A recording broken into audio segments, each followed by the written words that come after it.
Hi, everybody. Sorry I'm about a week late putting this out there, but better late than never. This is my planner layout for it's last week as of the time I'm recording this, uh, the week right before Memorial Day. So I am grabbing the Recollections Cartoon Alphabet stamp set, and this is Ranger Archival Forget Me Not ink, and I'm just stamping the dates out here. This video is about double speed. The whole layout took me about 25 minutes, I think, which is almost record time for me. I did have a couple of frustrations with this layout, which you're going to get to see here in just a little. So I had to get a little bit creative in fixing a problem that is about to happen. My color scheme for this particular week is mostly blues, pinks, and yellows. I went with a very springy vibe. I was just feeling those spring colors, I guess. My husband and I had a vacation plan for the end of the week for that whole Memorial Day weekend, and that was part of the inspiration for this layout. And I guess about a week before that, I had participated in a drawing with deep red stamps and ended up winning a Xyron machine, which was pretty cool, and I definitely took advantage of that for this layout.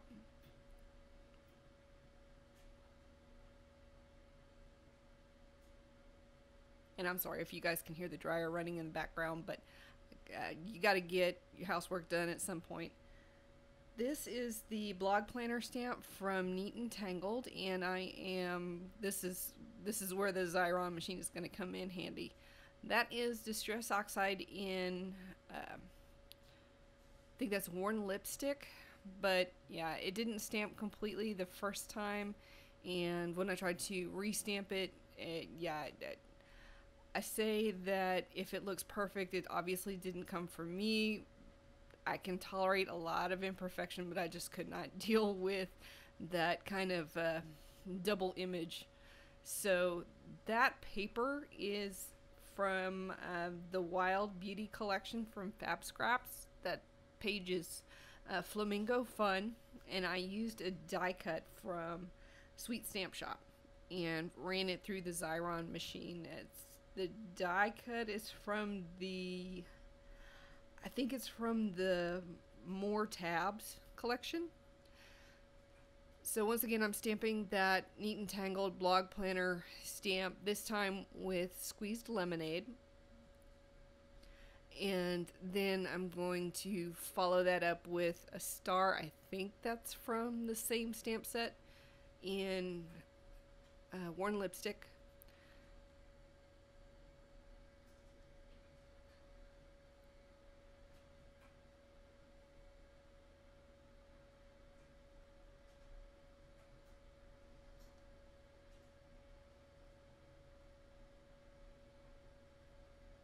And I'm not real sure what I'm grabbing next. Oh, okay.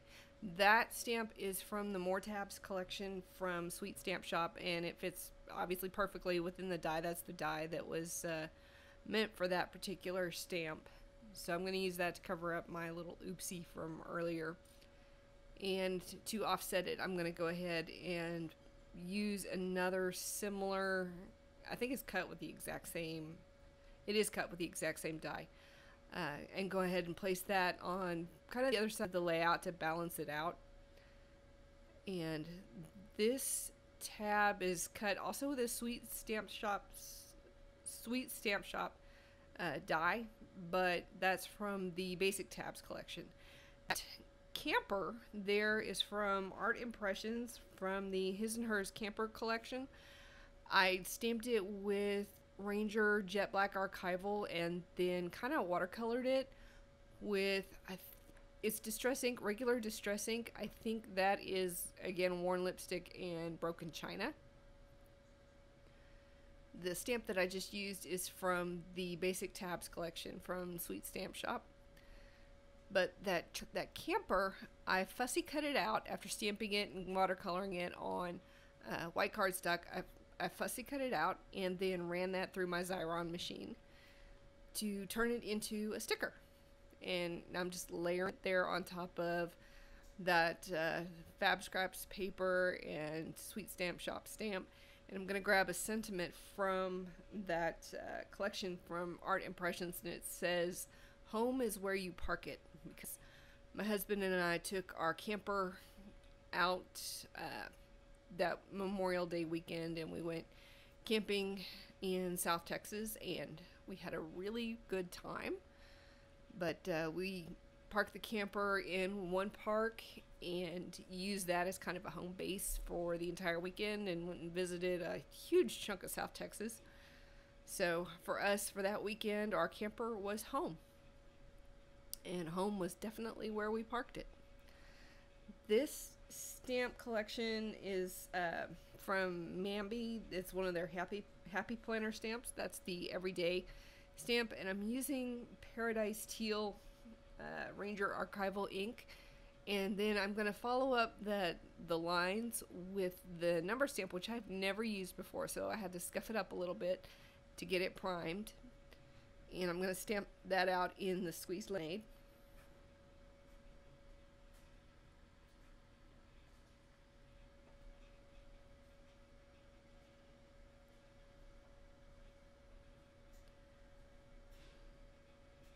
And I also went ahead and grabbed the AM and then the PM stamps. I'm going to grab the PM stamp here in just a little bit and stamp that out at the top of my layout, just to help denote, things that I'm going to be doing at work versus that I needed to be doing at home in order to prepare for taking a day off.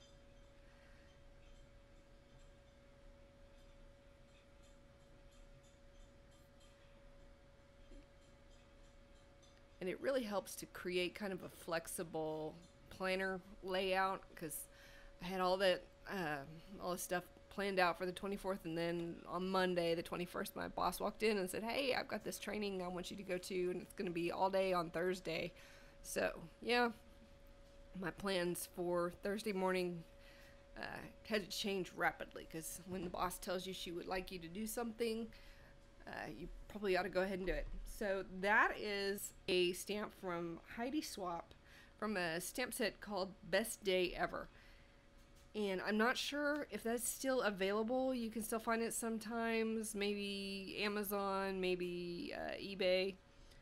This other stamp is also from that same collection, but it's a bunch of stamps mostly about vacations and adventures and just having fun, and it works really well with both scrapbooking and planning.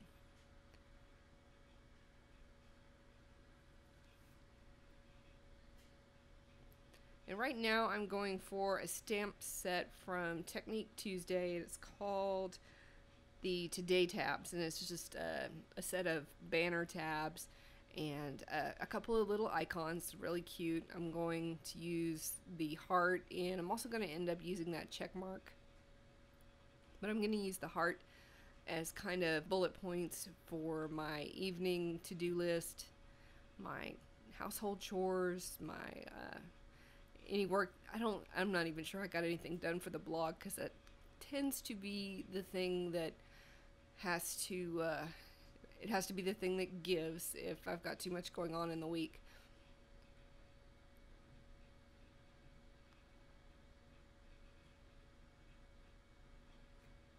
I'm stamping those out in a combination of Squeezed Lemonade and Broken China. They're both Distress Oxide paints. I've had better luck with Distress Oxide not bleeding through compared to the archival inks. Most of the archival inks don't bleed through, but there are a couple, like Watering Can, that they're horrible on bleed through. And the bottom section I reserve for planning things that don't necessarily have a specific date assigned to them, but I need to get done that week. On the left, it's usually things related to work that have to be done, and then things that have to be done at home, and things that have to be done on the blog. Now, this well-loved stencil set is from Walmart, and I really like it because it was inexpensive and you get 4 stencils for a really low price. So I'm going to start with the lightest color that I'm going to use for stenciling on this layout, and that is Squeeze Lemonade. And I'm using a stencil brush to apply it. The reason I went for the stencil brush as opposed to a blending tool, which I like, love the blending tools, but the blending tools tend to put down some hard lines, like right where you put it down the first time, you'll get a very distinct circle, even through a stencil, but with a brush, you don't really get that problem. And I've mentioned it before, those brushes, you can purchase those very inexpensively at Michael's, probably Hobby Lobby. Just they're just the Michael's brand, I think. Then I followed it up with the same stencil, and I debated whether to switch stencils or not, but I decided I wanted to go ahead and use the hearts and use that with Warren Lipstick. Warren Lipstick is kind of the next darkest color in the 3 colors that I am working with. So I'm trying to go from lightest with the most coverage to darkest with least coverage. So next up, I'm going to go for the polka dots with Broken China. And Broken China is kind of the most saturated of these colors.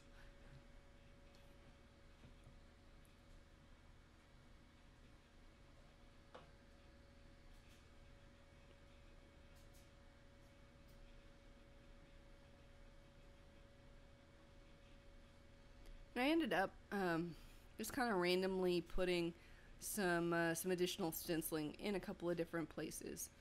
Thank you all for joining me with my my blog planner, and please leave a comment below. Don't forget to like and subscribe. Thanks.